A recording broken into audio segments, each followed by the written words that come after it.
Hello, good evening, and welcome to our virtual Year 9 options evening for parents, and I would hope for some students as well who may well be sat there at home alongside you.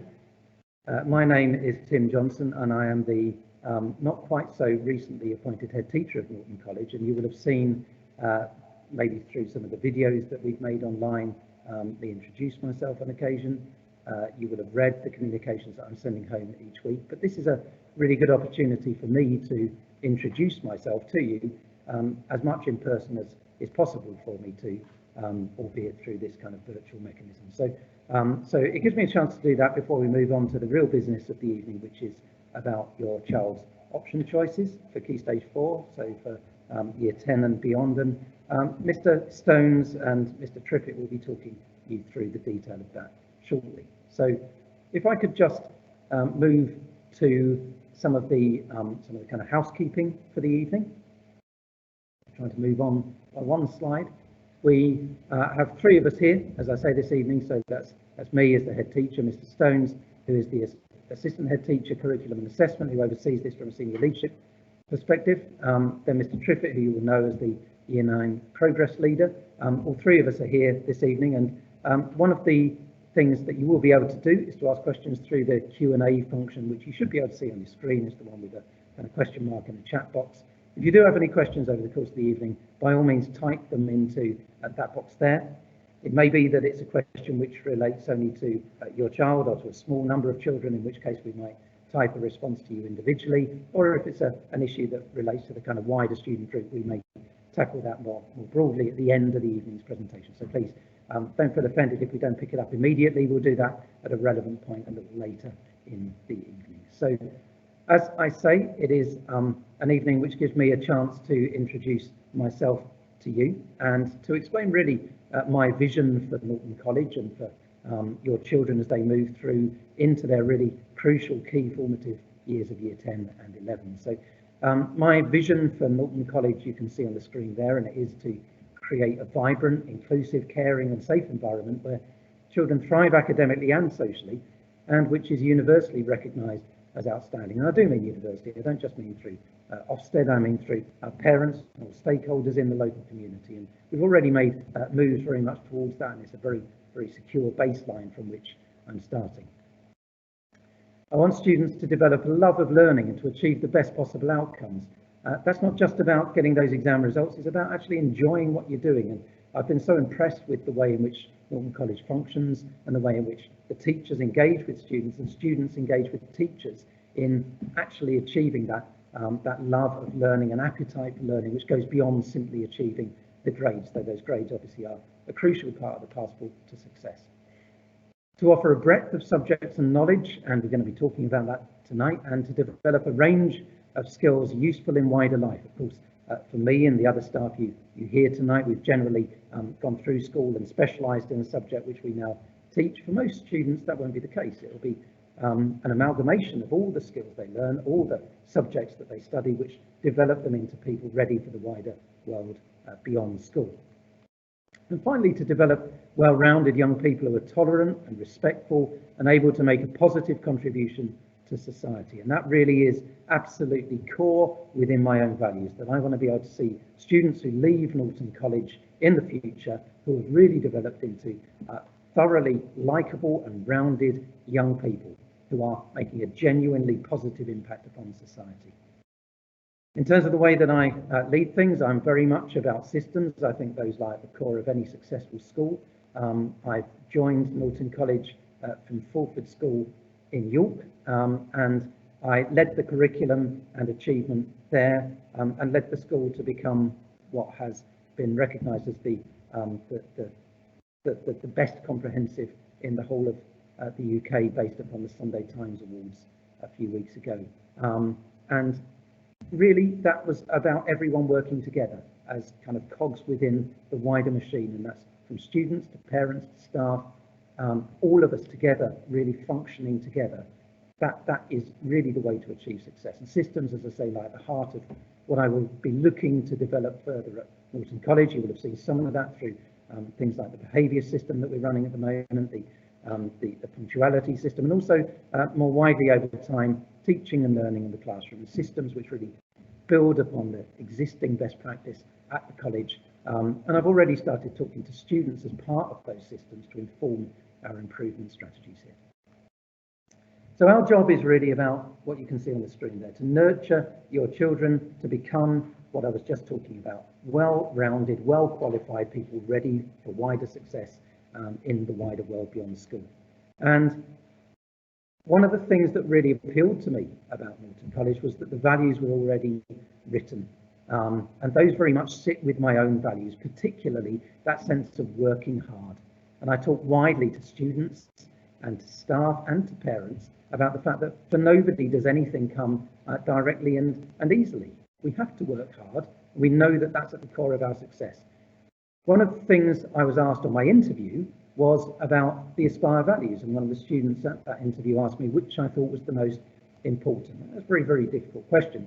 But my answer was that it was pride, because ultimately, when my own parents said to me when I was younger that if I'd done my best, I could do no more, that really does lie at the heart of everything I'm saying here. But it is about helping your children to achieve, through trying their very best, that we need to aspire. And so pride, looking back on everything and doing the very best that you can possibly do, for me, is the most important of all of those fundamental values that sit there. Your children are role models, and as they get older within the school, I think they can quite easily miss that. And for me, engaging with things like student leadership and the wider opportunities in school are really important. And I would really encourage your children to do just that, to engage with extracurricular activities and to really take advantage of the enormous wealth of opportunity that sits within the offer at Norton College. Obviously, a lot of that has been restricted by COVID, but this will pass, we know that. And taking advantage of those things really does lie at the core of that wider personal development success. British values, again, sit within my own ethos and philosophy very much at its heart. I've already run assemblies around democracy and the rule of law over the time that I've been here. For me, though, mutual respect and tolerance are absolutely crucial in the successful operation of any school.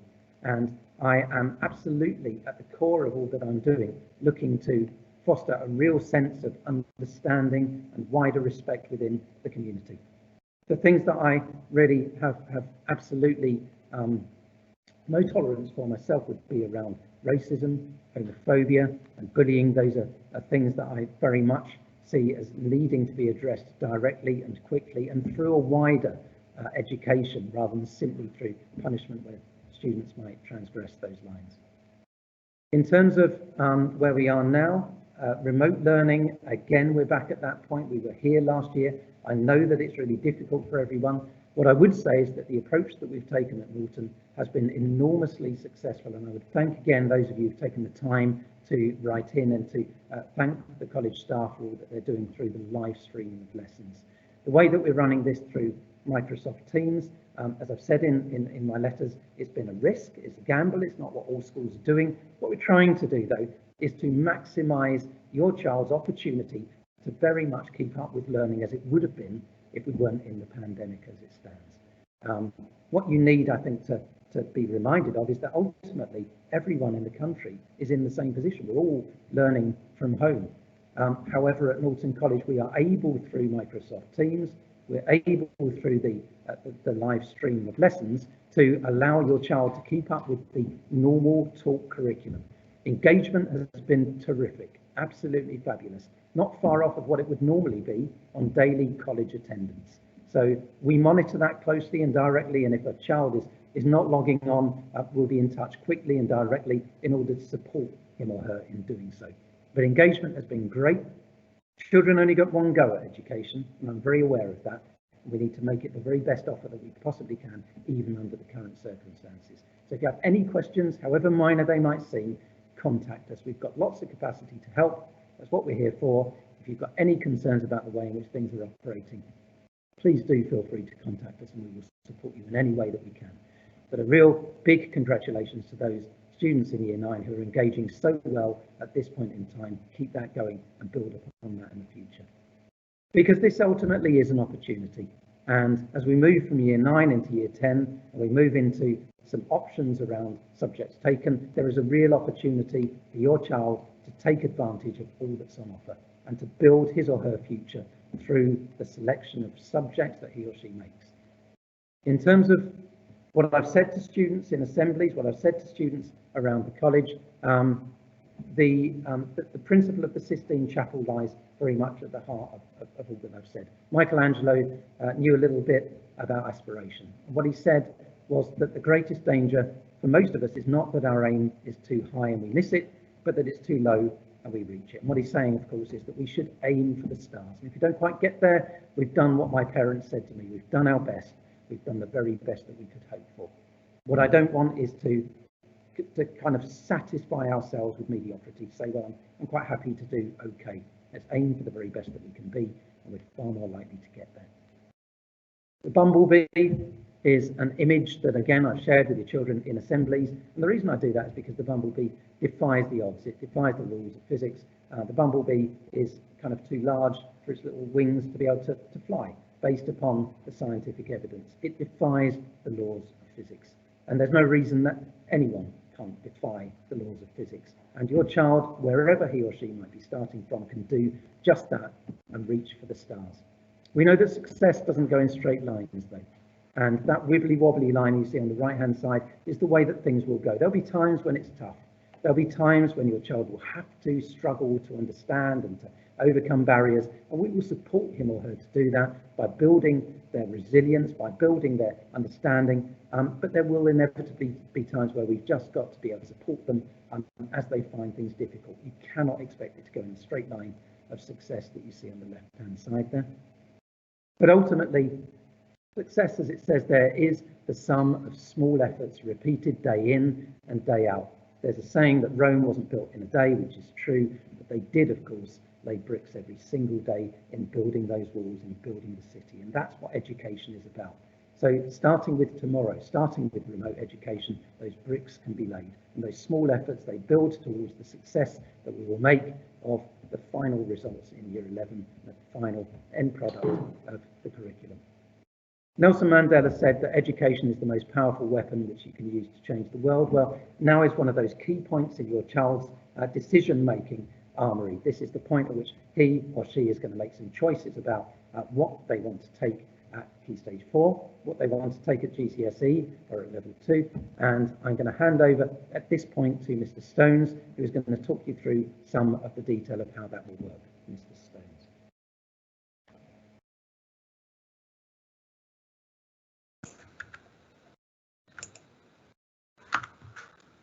Thank you, Mr. Johnson. So, good afternoon, and firstly, welcome to this Year 9 Options Evening. I did just want to extend Mr. Johnson's comments and apologise that we can't meet you in person. It's of course not the way we would want to communicate with you, but I do hope that this is a helpful alternative. So once again, my name is Mr. Stones. I'm Assistant Head Teacher here at Norton College with responsibility for curriculum and assessment. And of course, central to curriculum is the options process. And of course, our students in Year 9 are just beginning to think about their options. And what I really wanted to do today was provide some thinking and some information behind that process, supported by Mr. Triffett, the Year 9 Progress Leader, who again I will pass over to in a little while. And I just wanted to start with the image that you'll see on the screen in front of you. Now, I do hope that this is something that you recognise. It's the options booklet for our current Year 9 students, and I hope that you recognise this because they have now been dispatched. I would encourage you please to read it, do use it as a resource. There's lots and lots of information in there, particularly at the start of the booklet you'll see lots of guidance about the process, lots of practical guidance, and also some information about how the process works here. And then throughout the rest of the pages in that booklet, you'll find some information about each of our subject areas. And again, that's really important information to consider when you are thinking about options choices. If you have got any questions after reading that booklet, please do contact us at the college reception team here, and they will do their very best to support you.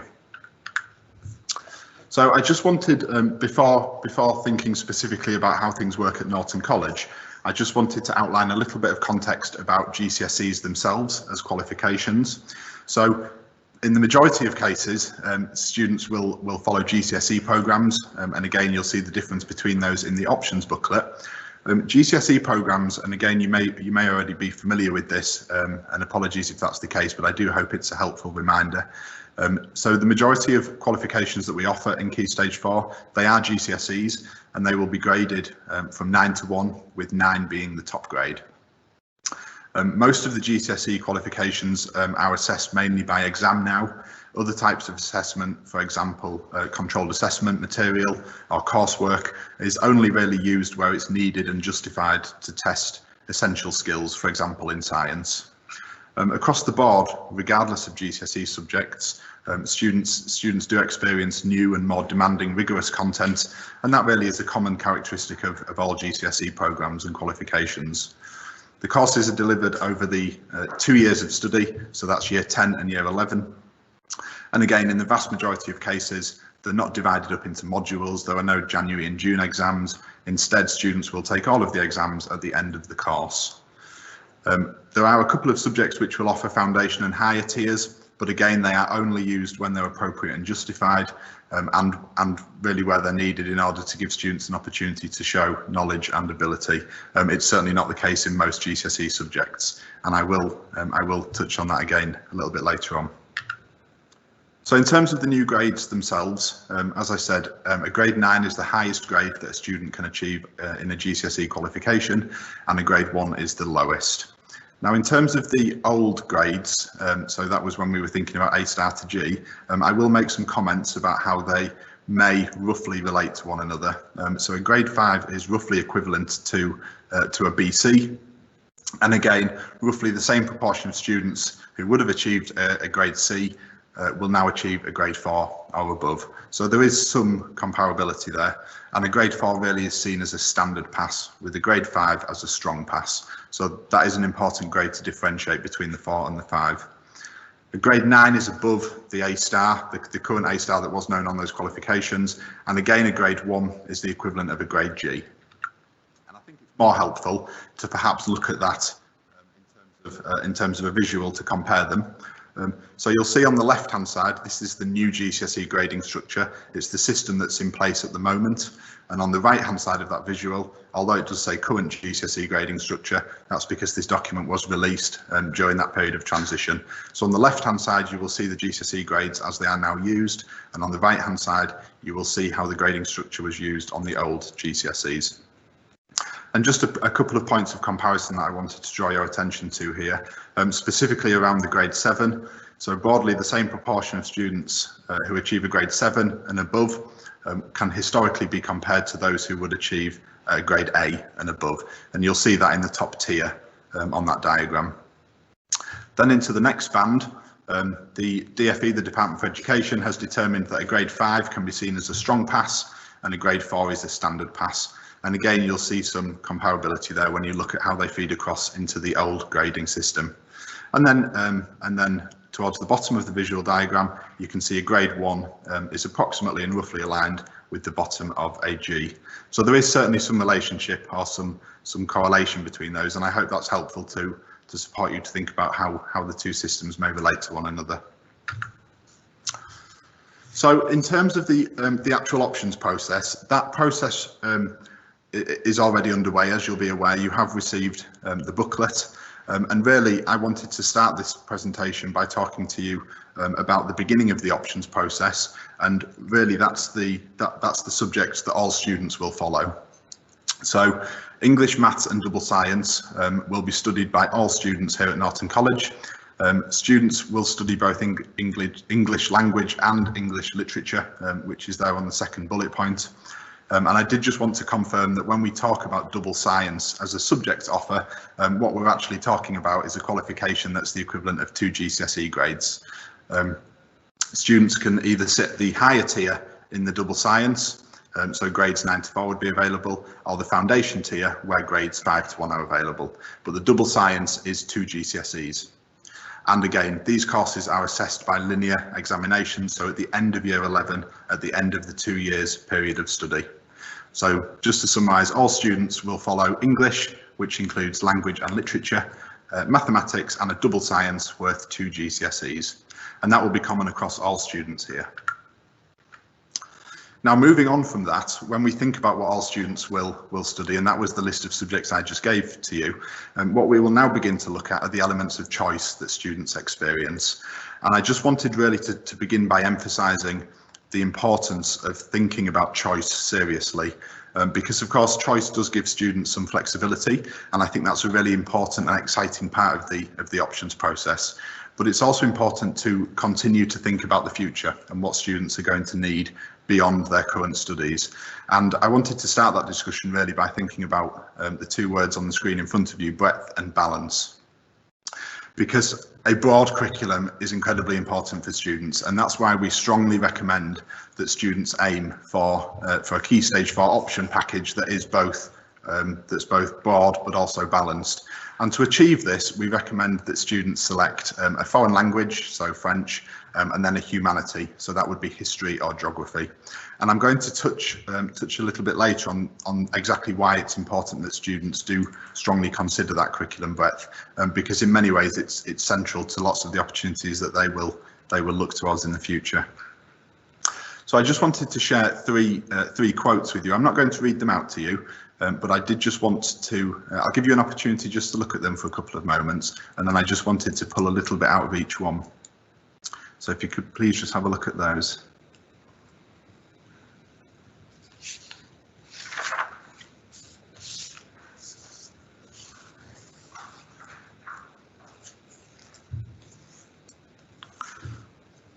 So the reason I wanted to draw some bits out of these is because I actually think it's a really nice way of getting us to think about why curriculum breadth is important. So in that first bullet point, you'll see it's talking about young people competing, and I think we need to be very mindful of the fact that young people will compete in the future, not only in a local or a national economy, but also in a global economy. And the breadth of a curriculum, the breadth of the Key Stage 4 options that students consider and choose will very much support them to be competitive in that economy. On to the second bullet point, again, you'll see it's about the CBI, the Confederation of British Industries, expecting employees to have language skills. So again, it's about an expectation. And if there is that expectation in place when we think about employers, then as a school, we sit very centrally to that to make sure that we offer that opportunity to students. And that really is why we strongly recommend this combination of subjects. And then down onto the bottom bullet point, subjects that have been identified by the Russell Group. And again, the bit that I wanted to pull out of that bullet point was about giving access to things. This is about accessibility, and it's supporting students to make sure that they can access things in the future. And that takes me very nicely onto the English Baccalaureate, the EBAC for short. And the EBAC it's a suite. Students can qualify for the EBAC when they follow an approved sequence of qualifications taken in combination. And that combination is English and mathematics, which of course all students will follow. It's also the 2 sciences, the double science, which again all students will follow. And then you'll see here on bullet points 3 and 4, this is where the language and the humanity becomes really important. Because to qualify for the EBAC, the English Baccalaureate, students have to take a modern foreign language, so that would be French, and one of the humanities. And the reason we do encourage students so strongly to take those range of subjects, if I just go back one, you'll see here the French and then the humanity, really takes me back to those points that we just looked at. This is about preparing students to compete. It's about thinking about what employers want and what universities expect. And of course, it's thinking about accessibility and putting students into a global marketplace. And it's about very much maintaining that focus on skill and knowledge that students will need. Now, when I talk about students choosing a language and a humanity, and Mr. Triffitt will touch on this a little bit more in a few moments, it's important to emphasise that the way the options blocks are put together are done so to facilitate and support students to be able to do that. So please don't worry at this stage about it restricting choice. And again, in terms of some of those practicalities, there will be an opportunity for you to ask questions, please do so, but also Mr. Triffitt will talk through some of that process shortly. So the English Baccalaureate, the EBAC, is basically a combination of subjects that we've just looked at. And you'll see this quote from the Department for Education. It is a couple of years old now, but I felt it was nonetheless very much worth sharing with you, because I think the message behind this quote is very, very important. And you'll see on the last line, again, it's about opportunities, and it's about maintaining access to those opportunities for students. And that's why the EBAC combination of subjects is so crucial. Another similar quote here, again, it's about language GCSEs, and you can see here on that third bullet point, it's about preparing students, it's about giving them access to a range and a variety of knowledge and skill, and it's about students having that knowledge and skill when they leave us for whatever they wish to do next, whether that's further study, for example, here, whether it's elsewhere, whatever it is, it's designed really to support students to be able to take that knowledge and skill with them, not only for further study, but then beyond as well. And again, there was just another one here which I thought was quite nice. I'll just give you a couple of moments to read it, and then there's just one bit that I want to pull out of this for you as well.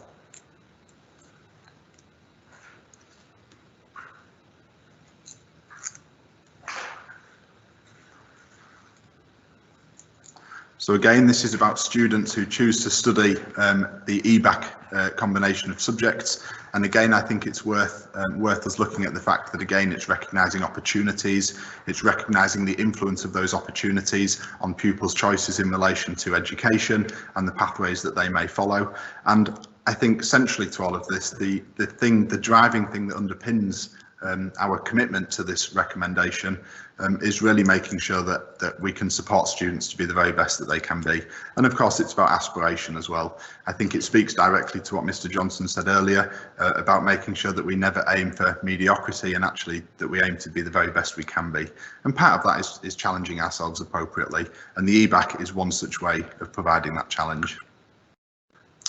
So there is a government expectation, but I think it's much more important to think about that within Norton College as well, and it's our expectation because we want students to be the very best that they can be. So we do encourage students to do that, but that's not just a Norton College. It's not just a Norton College recommendation. Students would be encouraged to take the EBAC wherever they went to.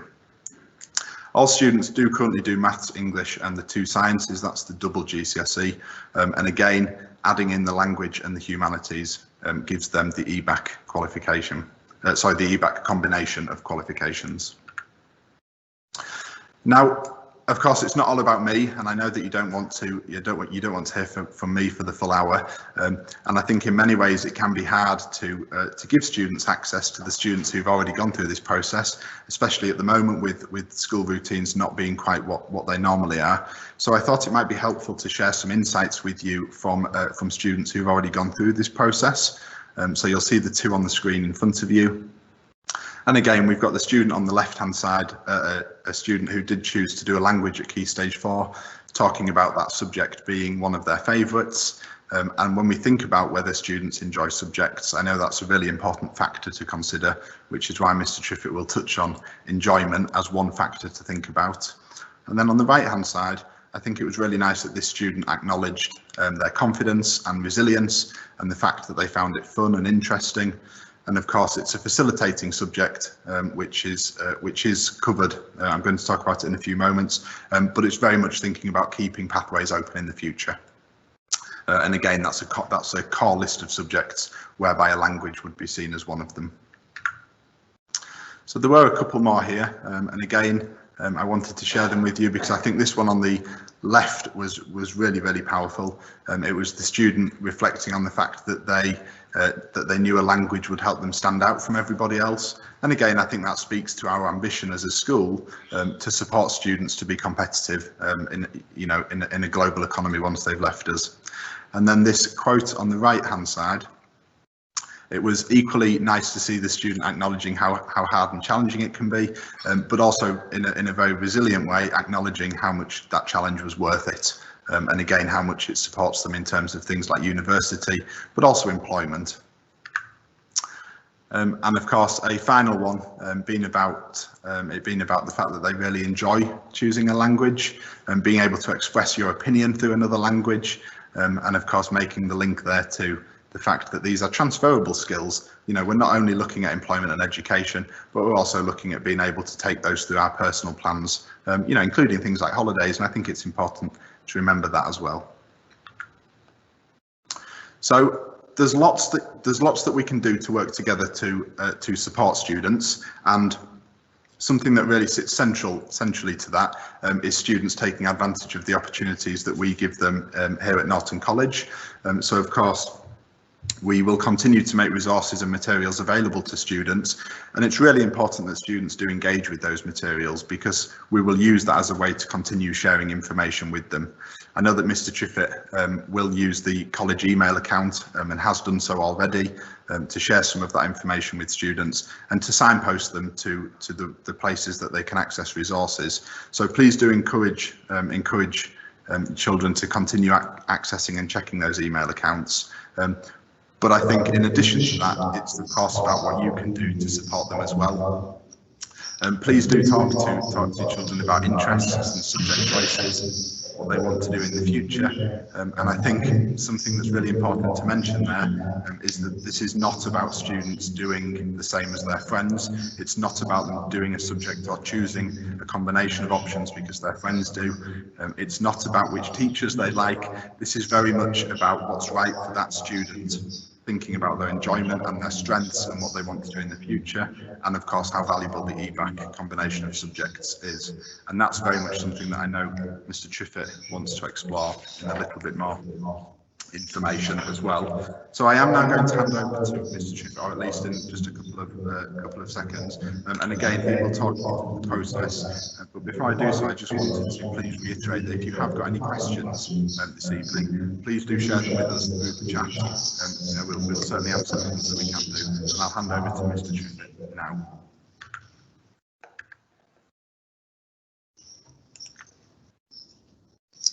Okay, thank you very much, Mr. Stones. Good evening, everybody.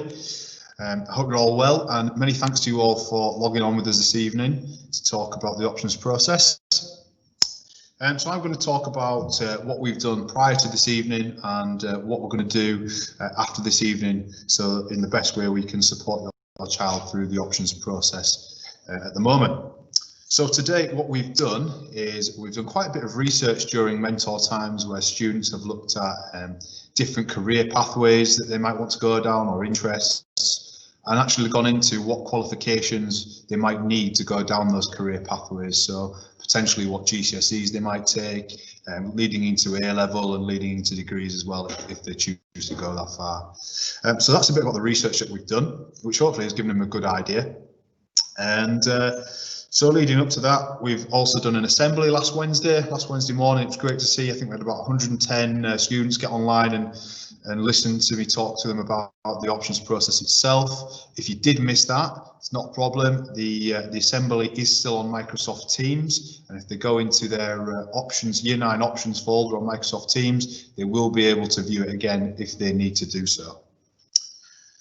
And I just wanted to quickly touch on this week. At the moment, we should have actually done our options takeover week this week, which is where subject teachers come into the classes and discuss the different subjects and the content that they might have done throughout year 10 and 11, and just giving them a taster of what it would have been like to take that subject. And obviously it can't happen due to the current circumstances, but we still wanted the students to actually get a really valuable experience of what the options process is. So what we've done as a school, we've actually got the options subject teachers to do some short videos. I think they're about 6 or 7 minutes long, and the videos, what they're about is that the options subject teacher discusses what's kind of entailed within the 2 years, those 2 GCSE years in 10 and 11, of what they might study. They also, I think they discuss a bit about the examination as well. They'll be really useful to help make the decision alongside the option booklet as well. Then moving on, we will then go to the straw poll, and that's going to be hopefully done around week commencing the 25th of January. Okay, so the straw poll is what we'll use to help generate the option blocks, and all students will be given a list with all the subjects on that we're offering, and it'll be done online via a survey system that Mr. Stones is going to put together. So what we'd like the students to do is choose the 4 options that they think they would choose if they were actually going to take their choices there and then. Okay, and what that allows us to do again is it enables us to generate the option blocks. As what we might need to do, we may need to include some subjects in more than one block depending on the popularity. But I really do want to stress there that these are not the final option choices for the students. Okay, they will be done later on down the line, and it's what I'm going to go on to next. So hopefully on the week commencing the 8th of February, everyone will receive their option blocks. Now I just really want to stress before you look into these too much, these are only an example. It will change from this because not every subject that we're offering is on there at the moment. Okay, and as you can probably see, there are different ways in which you can make your 4 choices, or you can set your 4 choices up. You can see that there's some subjects on there such as there's history, geography and French, and they've been included in more than one block. And that's generally because they're going to be more popular because of they're filling the EBAC subjects. But it might be, however, and this does happen, if let's say, for example, economics or sport get really good numbers generated from the straw poll, they might then go into more than one block, they might go into 2 blocks. Okay, so hopefully that makes sense, and the fact that the straw poll, I really want to say, is a crucial piece of information for us to allow us to generate these blocks. Okay, so please make sure, and I really want to stress this, and I'll say it more than once this evening, make sure that the 4 choices are your own when you do come to make these choices. It's really important. Please don't just choose what your friend's doing or something like that, or just because you like a certain teacher or dislike a certain teacher, you don't choose it. You know, please make sure they are your choices. These are for you. And I want to make it clear before I go any further. There might be a situation, and every year there is, in where 2 of your choices, your potential choices, might be in the same option block. Therefore, you are only going to be able to take one of those options. Okay. Now, like I said, it does happen, and what we will do our utmost to support you into the next best subject that we can get you in, and take the links into your career pathway or your chosen subjects.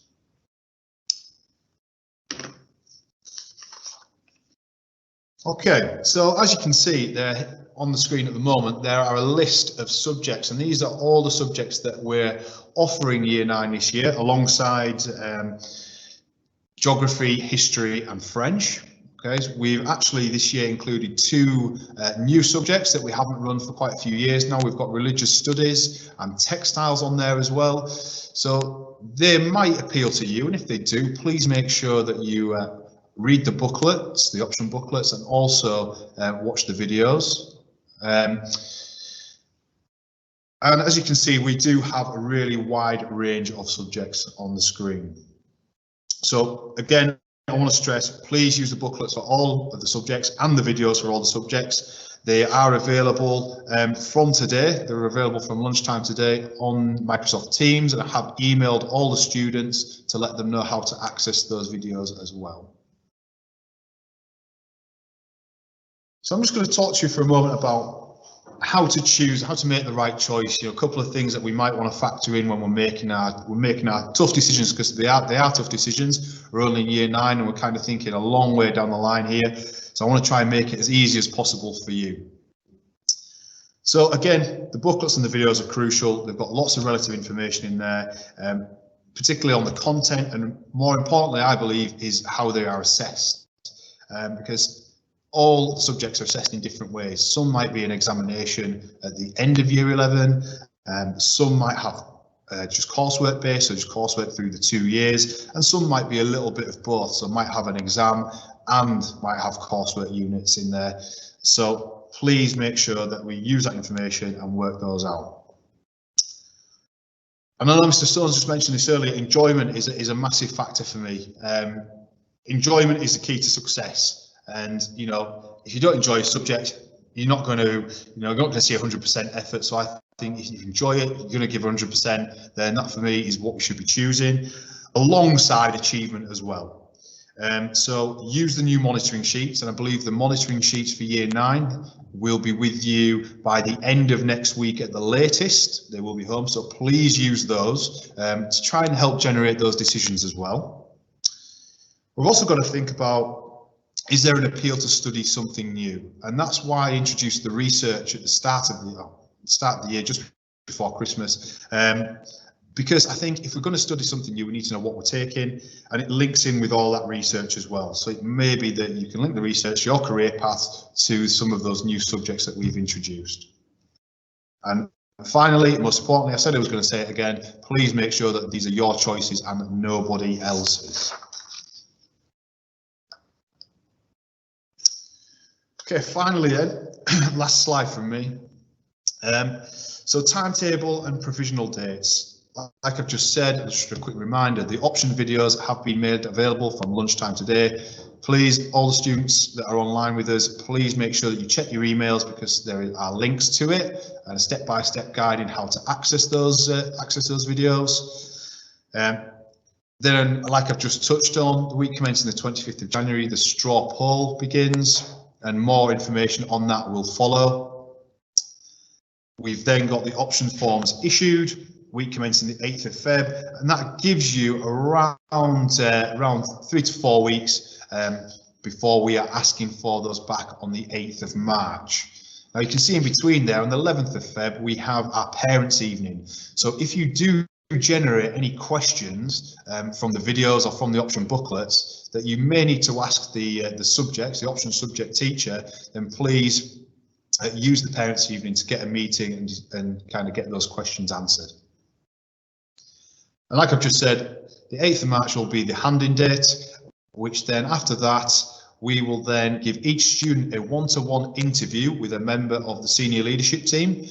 And all the interview is, or the meeting is to discuss why they've chosen what they've chosen and kind of the theory behind it and the career pathways. Does it suit their needs? Okay, just to making sure they've made the right choices for them.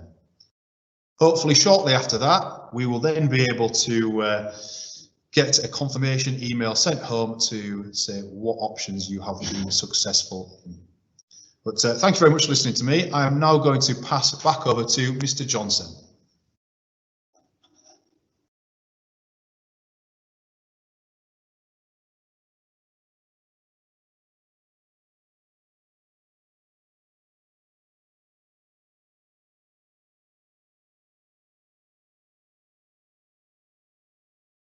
Starts here. The future starts now. The quotation that I used a little earlier on from the painter of the Sistine Chapel, if you like, the architect of the greatest mural in human history. The idea that lies behind this is about aspiring, about trying to be the best that you can be, and the decisions that your child makes at this point will ultimately determine certain things. Of course, if you don't take a subject like art or drama, you can't take that post-16, and Mr. Triffett was just talking about it informing what you might do at A level, what you might do at degree level if you choose to go that far, and they are important decisions. But your children are really supported all the way through the process here, and it's important that you make time to do that. There is a whole wealth of information.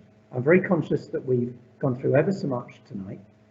You might be sitting there trying desperately to keep tabs on all the information that we're sharing with you. Don't worry, the video of this evening's presentation will all go on the school website. We will also share this PowerPoint so that you can access that when you choose to over the course of the next few weeks. Please do make time to go back to those videos. Please do make time to think about what different subjects, including those that may be new to your child, might encompass, might offer going forward. And ultimately, that's all part of that process of building the bricks that I was talking about earlier on. So the bumblebee is an image that I will share at the very end of this, which is about really fundamentally defying those odds, which we all find stacked against us on occasion. It's difficult at times, it's bound to be. Your children will struggle on occasion, and resilience is one of those skills actually that really builds them in good stead for the future going beyond school. So At this point, we're going to take any questions that you might have raised over time. There are a couple that have come in, one of which is about a subject that we're not offering next year, about Spanish.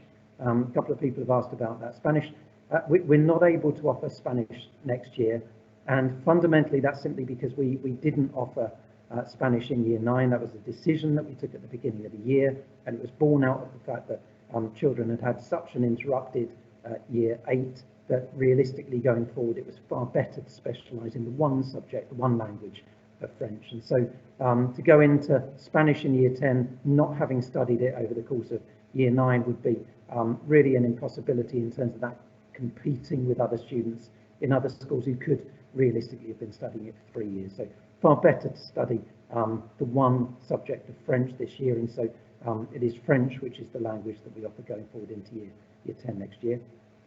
And then similarly, just a question about choosing languages, and obviously Mr. Stones and Mr. Triffitt have both talked about why to choose a language. Well, if I go through my own children and their choices over time, my eldest son chose to do a language when he was at GCSE. Both my children have left school now, but he did choose to do a language. Wasn't particularly keen on doing that, but he could understand the breadth of it. He's now training to be a teacher, a primary school teacher at university, and the reason he got that place on his course was because he'd taken the breadth of subjects that they required, and that included a language. Had he not taken that language, then he would not have gained access to that course. And so that's why we offer that combination. It's for no other reason than the breadth that we know will offer the greatest opportunity going forward. If your children were just a few months younger and were in Year 8, then, as Mr. Stones explained in his presentation, 75% or more of the cohort would be expected to take a language by the guidance offered to us by the Department for Education. And so if we think about what will happen in the future, well, we don't know how people will judge course choices in the future. There's every chance that maybe not taking a language will not have any significant impact, but there's also a chance that it will. And so as we go forward in time, and when your children are looking at courses and at jobs which put them in competition with those others who are maybe slightly younger than them, that there will be a disparity. And for that reason, we would strongly recommend, as we said earlier, that your child takes a language, but we're not making that compulsory.